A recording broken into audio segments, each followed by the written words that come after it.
जरा वो chicken neck वाली खबर भी आप लगाएं, लेकिन उससे पहले सज्जन जी मैं ढूंढ रही हूँ ओवैसी ने क्या कुछ कहा, फिर मैंने ढूंढा ममता बनर्जी को, क्या ममता बनर्जी ने इस पर कुछ कहा, क्या अन्य किसी पॉलिटिकल पार्टी ने कोई स्टेटमेंट दिया, सब चुप होके बैठे। नहीं बिल्कुल, देखिए तो एक कॉम्युनल रिजर्वेशन था। इस रिजर्वेशन का मतलब आप जाएं बंगाल में और मुसलमानों से पूछे कि आप कौन से मुसलमान हैं, होता है ना, आप जाति पूछते हैं, बोलेंगे शेख हैं, सैयद हैं, पठान हैं, और हैं क्या आप पिछड़े और अति पिछड़े में शामिल हैं। सारे के सारे मुसलमानों को पिछड़े वर्ग में शामिल करना कहां से न्यायोचित है? एक तो ये सांप्रदायिक आधार पे किया गया, दूसरा है कि उनका सेल्फ आइडेंटिफिकेशन जब आप पूछिए तो वो शेख और सैयद की मेजॉरिटी वाले लोग हैं, अहले हदीस, शेख, सैयद। और जब आप उनको शामिल कर रहे हैं तो जैसा अजीत जी ने बताया कि हाई कोर्ट में और सुप्रीम कोर्ट में भी और चुनाव से पहले भी ये मुद्दा था, और बहुत सारे लोग कह रहे थे कि इस बार मुस्लिम पार्टियों को फायदा होगा, मुस्लिम लोग टीएमसी से नाराज हैं क्योंकि ये रिजर्वेशन जो है कोर्ट ने उस पर रोक लगा दिया है। इससे क्या हो रहा था कि जो सही में पिछड़े थे पहले से, जो आगरी हैं, महिष्य हैं, जो पिछड़ी जातियां वहां की हैं, उनका हक सीधे तौर पे एक कॉम्युनल बेसिस पे मुस्लिम लोगों के द्वारा लिया जा रहा था जो डिजर्व नहीं करते थे। ऐसा नहीं है कि मुसलमानों को पहले रिजर्वेशन नहीं था, सीपीएम के समय में कुछ मुसलमान जो गरीब थे वो शामिल थे। ममता ने क्या किया कि पहचान की राजनीति को आगे बढ़ाने के लिए सारे के सारे मुसलमानों को पिछड़ा बना दिया। तो इस चालाकी है ये वोट बैंक की चालाकी थी, और इस पर अब सरकार ने फैसला लिया है। अब आप ये सोच रहे होंगे कि ये मैप हम क्यों दिखा रहे हैं, ये जो आप मैप देख रहे हैं और चिकन नेक आपको बता रहे हैं, दरअसल एक और बड़ा फैसला लिया गया है।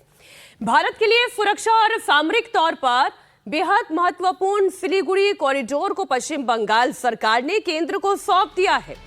सिलीगुड़ी कॉरिडोर को भारत का चिकन नेक कहा जाता है। आज पश्चिम बंगाल के मुख्यमंत्री शुभेंदु अधिकारी खुद सिलीगुड़ी जाकर जमीन के पेपर बीएसएफ को सौंपेंगे। सिलीगुड़ी कॉरिडोर की करीब 120 एकड़ जमीन केंद्र सरकार को सौंप दी गई। इस जमीन की डिमांड केंद्र सरकार बहुत लंबे समय से कर रही थी, लेकिन ममता बनर्जी कभी इसे संघीय मसला बताकर टाल देती थी तो कभी इस पर सियासत करती थी।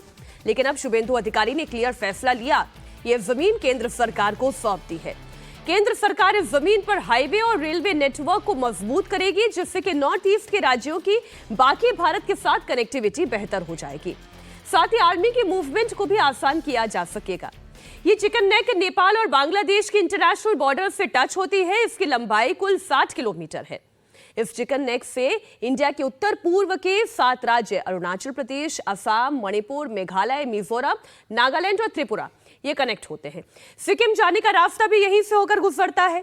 नॉर्थ ईस्ट इंडिया में जाने के लिए रोड के अलावा रेलवे लाइन भी मौजूद है।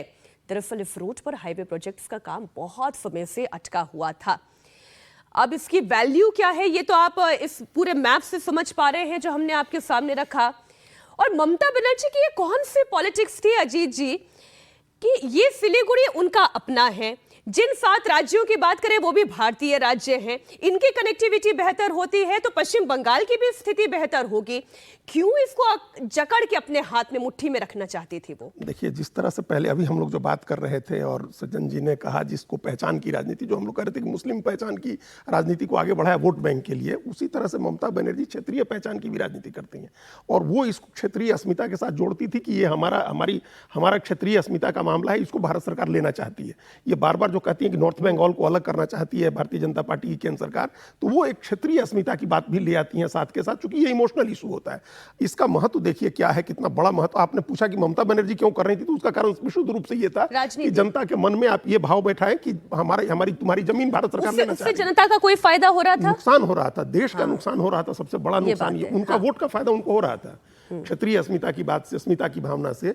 लेकिन आप इस बात को समझिए किस तरह भी हम लोगों ने बांग्लादेश के एक मंत्री का जो सलाहकार की हैसियत सुना था ना, हम लोगों ने वो कैसे कह रहा था कि चिकन नेक हम कब्जा कर लेंगे और चिकन नेक हम, वो कह रहा था ना, तो ये उस इलाके यही दिल्ली में बैठकर भी बयानबाजियां हो रही थी कि चिकन नेक पर बैठ जाएंगे। ये शुरुआत है एक बड़े फैसलों की, एक शुरुआत है। ये समझिए इस बात को, जिस दिन केंद्रीय गृह मंत्री अमित शाह जाकर के पूर्व सीमांचल में बैठे थे बिहार के, और पूर्णिया और किशनगंज और उस इलाके में उन्होंने 4 दिन बैठ करके और तमाम गृह मंत्रालय के अधिकारियों के साथ जो मंत्रणा की थी, ये कुछ बड़े फैसले होने हैं जिसकी एक शुरुआत है। वो इलाका इतना वल्नरेबल है, देश की सिक्योरिटी के लिए इतना बड़ा थ्रेट है, उसको ठीक करने के लिए एक बड़ा जरूरी फैसला था जो हुआ। यहाँ बीएसएफ की कमांड रहे, बीएसएफ इस बात की निगरानी करे, किसी तरह का कोई मूवमेंट आसान बनाया जाए, ट्रांसपोर्टेशन और आवाजाही, ताकि हमारी सेना का मूवमेंट आसान हो, दुश्मन की आवाजाही पर हम नजर रख सके। वहां से बॉर्डर बहुत नजदीक है और इतना हम लोगों के मुश्किल होगी हम लोगों के लिए, और हम लोग देख रहे हैं कि उस सीमा के उस पार किस तरह से चाइना अपनी एक्टिविटी कर रहा है और